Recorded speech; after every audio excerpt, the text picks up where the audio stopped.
Have you ever heard of a man who lost everything but didn't give up? You know, the kind of story that makes you stop and think, how can someone endure so much and still stand strong? Well, that's the story of Job. Imagine this. He had everything anyone could ever want. Family, friends, health, and riches. But suddenly, poof, it all disappeared. Can you believe it? What's even more incredible is that despite facing the worst storms of life, he never lost his faith. How did he manage to overcome all of it? What did he do to find strength when everything seemed lost? Stay with me, because I'm going to tell you this story of perseverance that might just change the way you face challenges in your own life. Get ready, because this journey is full of twists, turns, and lessons that will speak straight to your heart. Before we dive in, have you checked if you're subscribed to the channel? That way, you won't miss any updates about this mystery or the other amazing stories we have coming up. I lived in the land of Uz and was considered the richest and most respected man in all the East.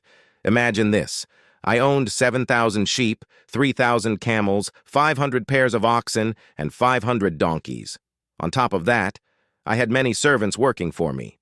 God also blessed me with a beautiful family, 7 sons and 3 daughters.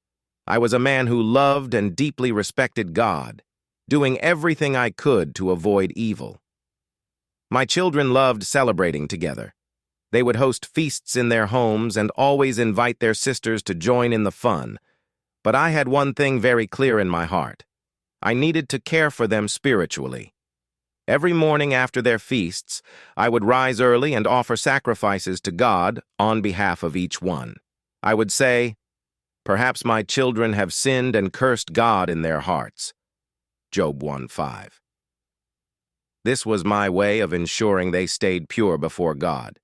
That was my life, full of blessings, love, and reverence for the Lord. But something unexpected was about to happen. One day, while my sons and daughters were having a great feast at my eldest son's house, something terrible occurred.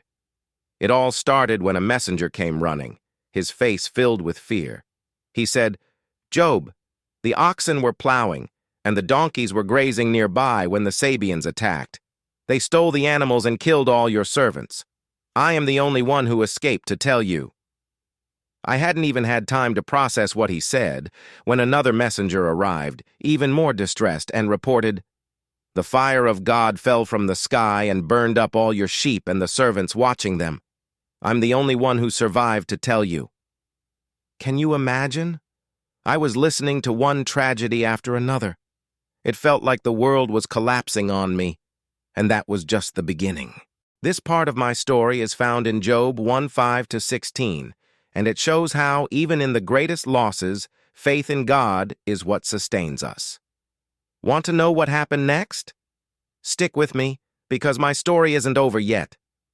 While I was still trying to process what the first messengers had just told me, barely believing what I was hearing, another man came running in, out of breath, with a look of panic on his face.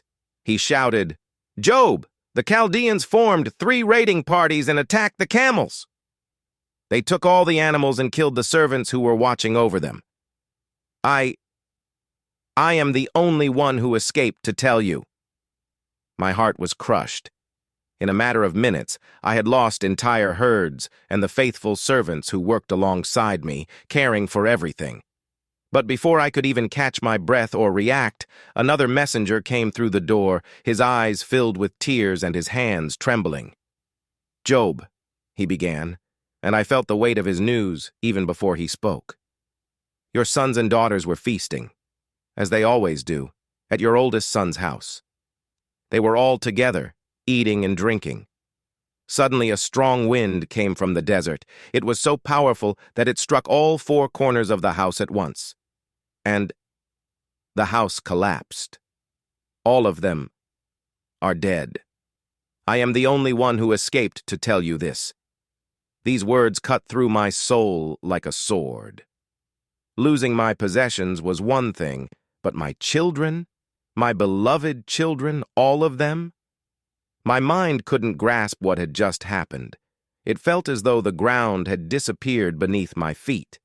Everything I loved most in this world was taken from me in an instant. In that moment, there were no words, only a pain that no parent should ever have to endure. Yet even with my heart shattered, I knew one thing. God was with me, even in the storm. So I fell to the ground, tore my robes in mourning, and said, "Naked I came from my mother's womb, and naked I will depart. The Lord gave, and the Lord has taken away. Blessed be the name of the Lord." Job 121. It was a moment of deep mourning, but also of faith. I didn't understand what was happening, but I knew my life was in God's hands. Even in the face of such great loss, my soul still praised Him. This is just part of my story. It is recorded in Job 1:17-22 and shows that even in the worst tragedies, we can choose to trust the God who never abandons us. Picture this. I was on the ground, completely broken, my soul crushed by sorrow. I tore my robe, a sign of grief and despair, and even shaved my head. Everything in me cried out in anguish. I fell to the ground, weeping and groaning, because my worst fears had become reality. My life seemed to have crumbled into pieces. In the midst of this suffering, I sat among the ashes, symbolizing my repentance and my pain. I picked up a broken piece of pottery and began to scrape my skin, as if that act could somehow help me cope with all that was happening. Then I heard the most painful words, coming from someone I never expected, my own wife. She looked at me, full of bitterness, and said, "Are you still holding on to your integrity? Why don't you curse God and die?" Those words cut me deeply. The person who should have supported me in that moment was telling me to give up on everything, even on God. But I couldn't do that. Even in my weakest state, I looked at her and replied, "You are talking like a foolish person. Shall we accept good from God and not trouble?" Job 2:10. Even with everything that was happening, even with the unbearable pain I felt, I knew that God was not the cause of the evil, and so I chose to trust Him, even though I didn't understand why I was suffering so much. At no point did I blame God or turn against Him. My story is full of challenges, but also of faith. It reminds us that even in the darkest moments, we can trust that God is in control. And that trust is what sustains the heart, even when everything seems lost. Let me tell you about one of the hardest moments of my life.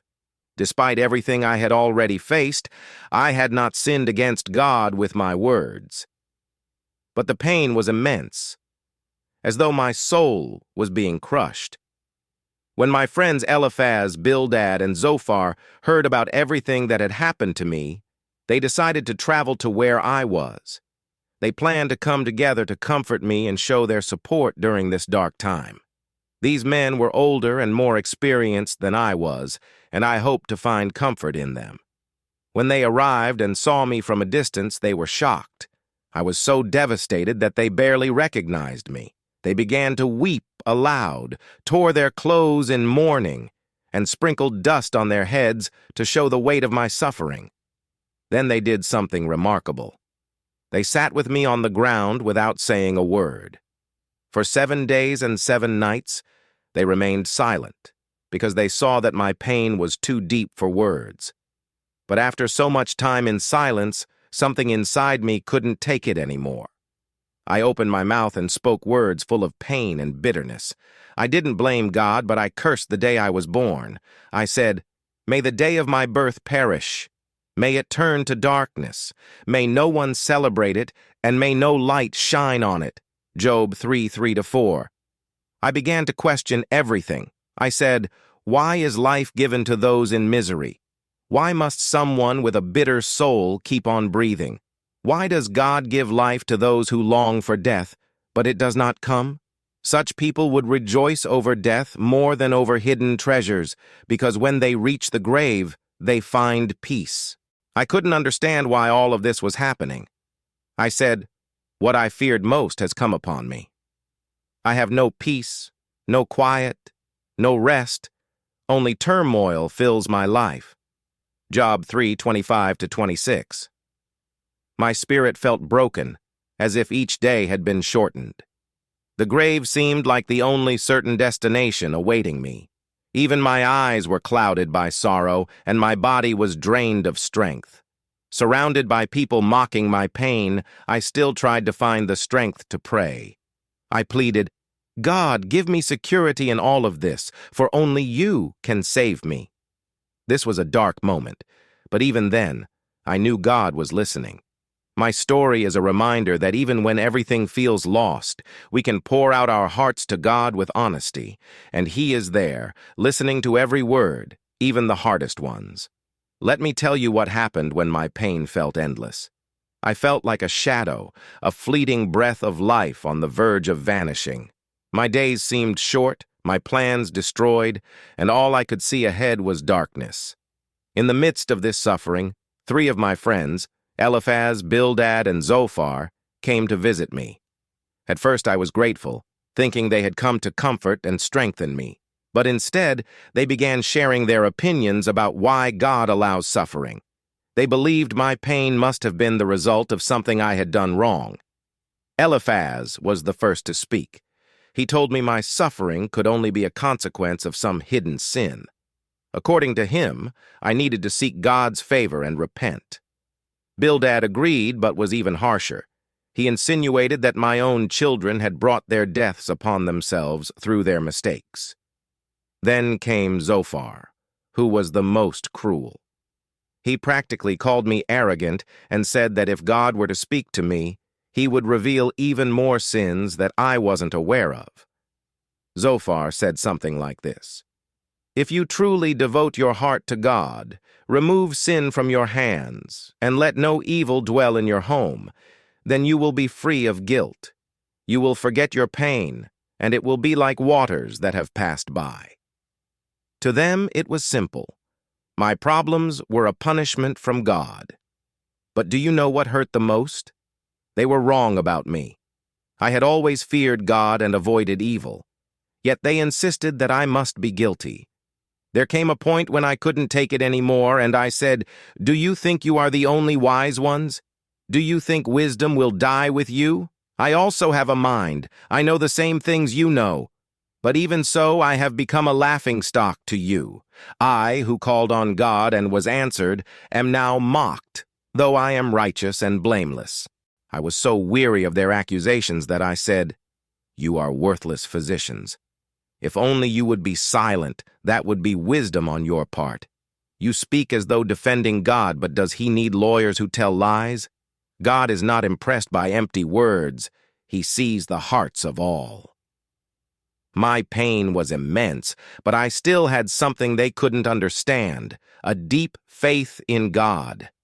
That's why I declared, "Though He slay me, yet will I hope in Him. I will surely defend my ways before Him, and I know this will result in my vindication." A wicked person would not dare to present their case before God as I am doing. I longed to speak directly with God. I said, "God, I only ask 2 things. Withdraw your hand from me so I no longer feel this terror, and allow me to plead my case before you. I don't want to hide from you. I know I will be vindicated because I am not guilty of what they are accusing me of." So even in the midst of pain and accusations, I remained steadfast. I knew God was just, and in the right time, He would reveal the truth. My trust in Him never wavered, even when everything seemed lost. And that trust is something that still gives me strength today, knowing that God never abandons those who truly trust in Him. Let me tell you how I felt during the worst moment of my life. I was so broken that in prayer I said to God, "If you summon me, I will answer. But if not, let me speak, and you respond to me.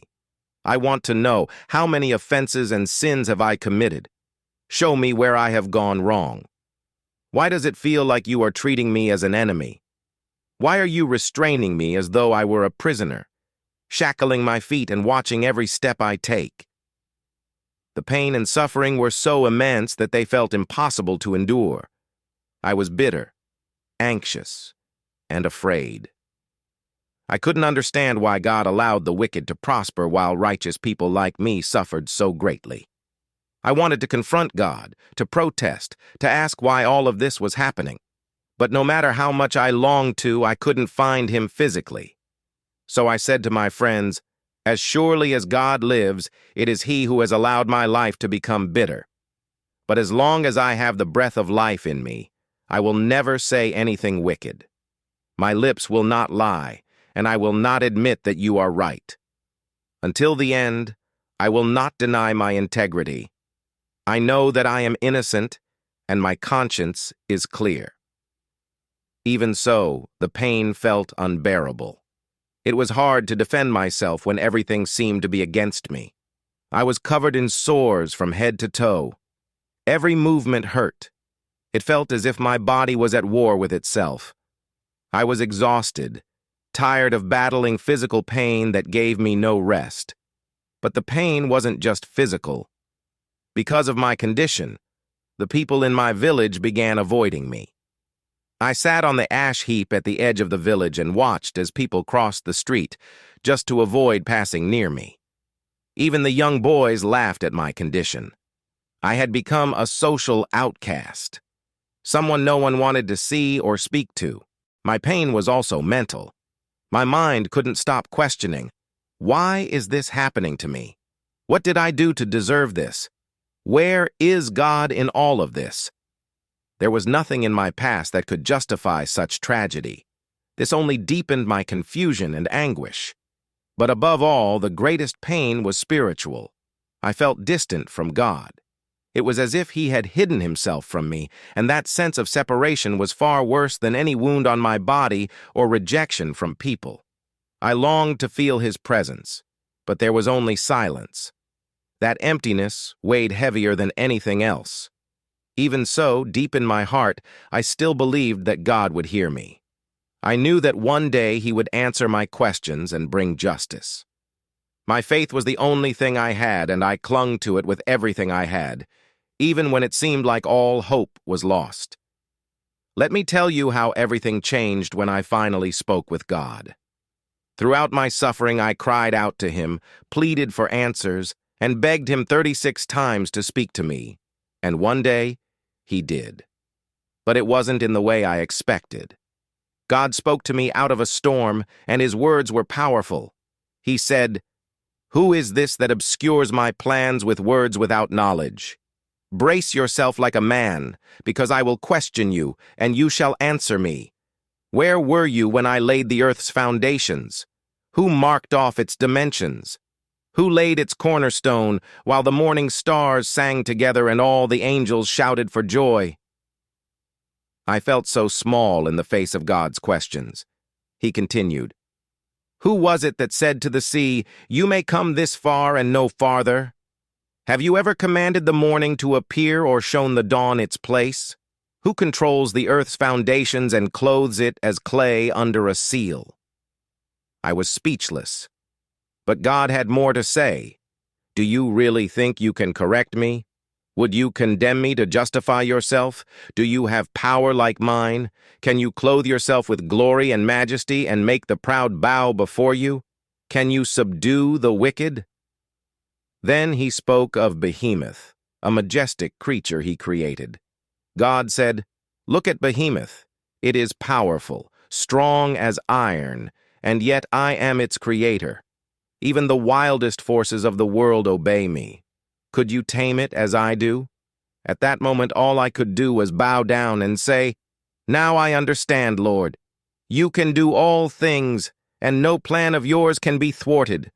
I spoke of things I did not understand, things too wonderful for me. Before I had only heard of you, but now my eyes have seen you. Therefore I repent in dust and ashes." God didn't answer my questions directly, but he showed me something far greater. He is the creator of all, and his power and wisdom are beyond our understanding. It was then that I realized, even without understanding, I could trust God completely. But the story doesn't end there. God corrected my 3 friends who had spoken wrongly about him and told them to offer sacrifices and ask me to pray for them. After I did this, something incredible happened. God restored my life. He gave me double of everything I had before. Now, instead of 7,000 sheep, I had 14,000. Instead of 3,000 camels, I had 6,000. I also had 1,000 pairs of oxen and 1,000 donkeys. Additionally, God blessed me with 7 sons and 3 daughters again. My family was whole once more, and my life was more blessed in the end than it had been at the beginning. My brothers, sisters, and friends came back to my home, shared a meal with me, and each gave me a piece of silver and a gold ring. God turned my mourning into joy and restored everything I had lost. If you're facing something difficult right now, know this: God has not forgotten you. He has a plan, even when we don't understand it. Trust in Him, for He is faithful and good. And if you haven't yet given your life to Jesus, it's not too late. He loves you and is waiting for you. If you enjoyed this story, subscribe to the channel, like, and share it. And leave your comment. What did this story teach you about trusting in God? May God bless your life.